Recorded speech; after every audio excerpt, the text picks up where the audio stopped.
राधे राधे। श्री शिवाय नमस्तुभ्यम। और सभी लोग कैसे हो? सब लोग जैसे भी हैं बताना, और आपका मूलांक भाग्यांक क्या है आप पूछ सकते हैं। और जैसे कि एक कथा सुनाती हूँ कि किस तरह से थोड़ा थोड़ा ज्ञान की बातें बताती रहती हूँ, कथाएं भी बताती हूँ। तो एक कहानी के माध्यम से मैं बताना चाहती हूँ कि किस तरह से एक बड़े धनवान व्यक्ति थे, परंतु वह बहुत कंजूस कृपण थे। कृपण कहते हैं कंजूस को। वह कुछ भी हो कभी दान नहीं करते थे, परंतु उनकी पत्नी दान करने में ध्यान रखती थी। वह इतना डरती थी कि वह बिना पति के कुछ भी दान नहीं कर सकती थी। एक दिन उसके पति कहीं दूसरे शहर में व्यापार करने हेतु गए थे। पत्नी ने उस दिन पंडित जी को बुलवाया और पूछा, मैं क्या करूं? भगवान ने सब कुछ दिया है, परंतु पति की आज्ञा के बिना मैं कुछ दान नहीं कर सकती। पंडित जी ने कहा, एक सोने की गाय मंगवाओ, और उस पर उन्होंने मिट्टी का लेप चढ़ा दिया। जब अगले दिन पति आए तब पत्नी ने पंडित जी को गौ दान के लिए बुलवाया। पंडित जी ने कहा, दान दोनों को मिलकर करना पड़ता है। इस पर सेठ जी ने सोचा, मिट्टी की गाय है, इससे मेरा क्या नुकसान है। दोनों ने मिलकर वह गौदान किया। अब जब पति की मृत्यु हुई तब भव सागर से पार कराने के लिए वही गाय आ गई। ऐसी मान्यता है कि मरने से पहले जो गौदान करते हैं वही गाय अपनी पूंछ पकड़वाकर उस दानी को भवसागर से पार करा देती है। अब सेठ जी ने उस गाय की पूंछ पकड़ ली। जब बीच भवसागर में गाय पहुंची तब मिट्टी गलकर बह गई, और सोने की गाय को देखकर सेठ जी की होश हवास उड़ गई और गौ के साथ ही उस भवसागर में डूब गई। इसलिए गौदान अवश्य करें, भावना के साथ करें, यही आपको भवसागर से पार करा देगी।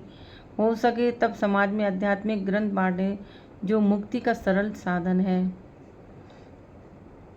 और गऊ का दान देखो, गऊ माता की सामने से नहीं करके पूंछ की तरफ से किया जाता है। इसकी भी बहुत सारी बातें जानकारी है, वह सब अगले वीडियो में बताएंगे।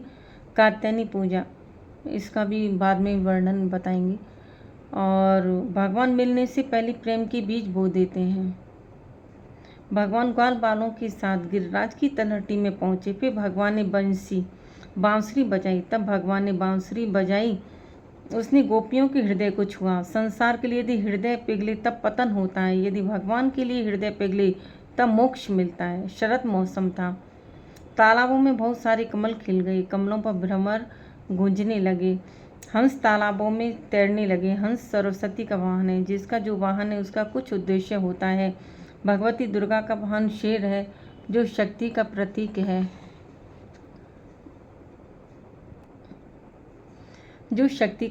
सरस्वती की सवारी हंस है, जो दूध पानी को अलग कर देता है। ज्ञान का प्रतीक है सरस्वती जी, जिसकी बुद्धि में प्रवेश करते हैं वह बुद्धि जड़ और चेतन को अलग कर देती है। हमारा शरीर जड़ और चेतन से मिलकर बना है। हमें जड़ता को छोड़ना, चेतना को ग्रहण करना है। खेत में धान पैदा होता है, हम चावल को खाते हैं, भूसा छोड़ देते हैं। उसी प्रकार आम जब चूसते हैं तब छिलका गुठली छोड़नी पड़ती है। उसी प्रकार प्रकृति जड़ और चेतन से संसार बना है। इसमें प्रकृति के अंदर जड़ और परमात्मा में चेतना है। प्राय विवेक द्वारा जड़ का त्याग करें और चेतना को ग्रहण करें, आपका जीवन रस में भर जाएगा। जैसे टंकी में पानी न हो तब नल में पानी कहाँ से आएगा, इसी प्रकार रस का केंद्र न हो रस कहाँ से आएगा। यह केंद्र ही ईश्वर है। आप प्रकृति से नाता जोड़कर रखोगे तब स्वतंत्र कभी नहीं होगे, क्योंकि प्रकृति स्वयं परतंत्र है। स्वतंत्र जब होंगे जब उस शरीर रूपी छलनी को हटाओगे, तब पूरा प्रकाश आप प्राप्त कर लोगे। शरीर छलनी की तरह है, उसमें 9 छिद्र हैं, इसमें इंद्रियां बैठी हैं। इन इंद्रियों में से हमें थोड़ा सा रस मिलता है और हम चाहते हैं कुछ अधिक रस, और अधिक रस जब मिलेगा जब 9 छिद्र हमारे शरीर से निकल जावे, अर्थात जड़ शरीर निकल जावे, तब केवल चेतना ही चेतना रह जाएगी।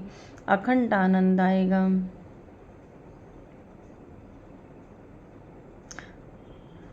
दृष्टांत के द्वारा बताते हैं।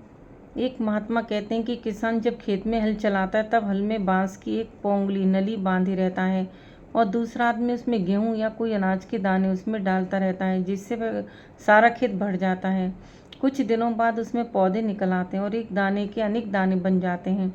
फिर उसको देखकर किसान कितना आनंदित होता है। उसी प्रकार बांसुरी में जो पोली है बांस की बनी होती है, उसको बजाकर भगवान गोपियों के कानों के द्वारा उनके हृदय में प्रेम के बीज डाल देते हैं। देखो, यदि हम किसी व्यक्ति से प्रेम करते हैं तो इसलिए कि उसमें चेतना है।